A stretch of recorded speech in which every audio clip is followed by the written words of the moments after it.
Hello, my wonderful people, viewers and subscribers all over the world. Greetings to you all. Good morning, good afternoon, good evening, depending on where you are.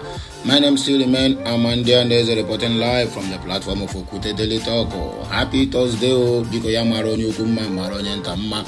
let us go straight to the reason why we are here. The government of Biafrans in exile, which is the BRGIE.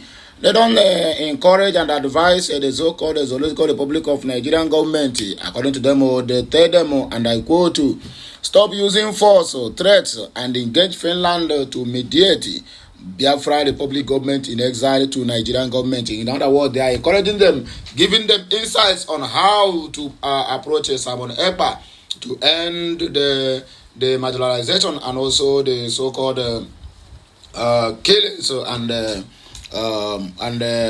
massacre that is going on in Biafra land by the Zoological Republic of Nigerian government. You know, sometimes these people, they claim to be white, they claim to be educated, but the funny thing there is that the educated ones are the ones who earns minimum wage of 30,000 naira, professors in the universities, while the illiterates who knows nothing, who buy certificate to assume office, have no any single brain. Neither are they educated to know how to approach. That is why you see anytime they either they come with the threat, or they come by force, or they come by propaganda. So now the Biafra Republic government in exile, BRGIE, is here to educate them on how to approach Simon Ekpa and Finland if they needed anything substantial to come out from it. But if they come with threat and force, they will not they will not achieve anything at the end of the day. So let us hear what the BRGIE is telling Nigerian government on how to approach them if they really want a dialogue on the issue of Biafran agitation.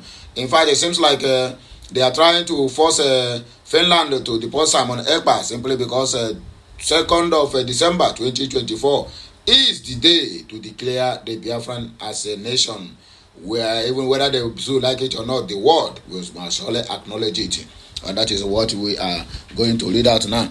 In case of the so-called Anezende Beribe, who said that they don't know anything about what do they call it, about the Heroes Day celebration in Biafra land. Mwaluka Unizik have adjusted their convocation date after threat by IPOB. In fact, not even only threat, they know already that that day is a day to honor all the fallen heroes in Biafra land. But our so-called elders in our land claims ignorant of the fact that such a thing is happening today. Nobody to do with that. Anyway, my people, let us read in between the lines. If you get this message, please do me a favor. You like and you share, you comment, and make sure you keep subscribing to my channel, because more of these videos will be coming your way. I still remain Amandia Neze. The Biafra Republic government in exile, BRGIE, has urged the Fulani government of Nigeria to engage its Finland counterpart for mediation to end the conflict in Biafra land. BRGIE's Prime Minister Simon Ekpa said this in a statement on Tuesday while expressing concerns over the battle between the Biafran Liberation Army, Biafra Defense Forces, and the Nigerian Army in the region of the Biafrans. Some stakeholders have continuously called on the Nigerian government to collaborate with the finance government to extradite Ekpa, a pro-Biafra agitator who is a citizen of Finland and said to be the Prime Minister of the Biafra Republic government in exile. Recall that the Nigerian Senate in July of 2023 asked the Fulani government to facilitate the extradition of Ekpa for prosecution. But Ekpa, in a statement on Tuesday, opted for dialogue, saying everything is not by use of force and threats. Part of the statement reads, "You should engage Finland to be a mediator in the conflict and also mediate the peaceful exit of Biafra Republic. I am standing very tall on our rights to self-defense. Finland played a key role in the Namibia and South Africa conflict. But of course, you think everything is by use of force and threats. It's not gonna work. If you know how to approach, then approach me like a human being," according to Mazi Simon Ekpa Njoko. Unizik adjust his convocation date after they said the so-called threat, but there's nobody threatening them. Nnamdi Azikiwe University has adjusted the date for its 18th convocation ceremony due due to threats from the indigenous people of Biafra, IPOB. The change in date was announced in a statement by Dr. Emma Ojukwu, the special advisor on special duties and media to the vice chancellor and chancellor, and made available to reports in Oka, which is yesterday on Wednesday. Okute News report that Zuu Govt had originally scheduled is a convocation for May 30 and 31, 2024, but has now rescheduled it only May 31st. The adjustment is said to be based on the warning by IPOB through its spokesperson, Emma Powerless. It will be recalled that the IPOB statement called for a change of date, as it claimed May 30 is to be observed as the Biafra Day in the southeast. However, Ojukwu explained that the change in date was not due to the IPOB threat but to the constitution of the university's governing council by the federal government, which will take place in Abuja on May 30, which is today. He said the Nnamdi Azikiwe University, Awka, wishes to inform all the graduates, friends of the university community, and general public that the 18th convocation ceremony of the university earlier scheduled to hold on the 30th and 31st of May 2024 has now been rescheduled to only May 31st, 2024. In the Yaram, now people were supposed to defend the unity of the Biafrans are here telling us it's not because of the threat.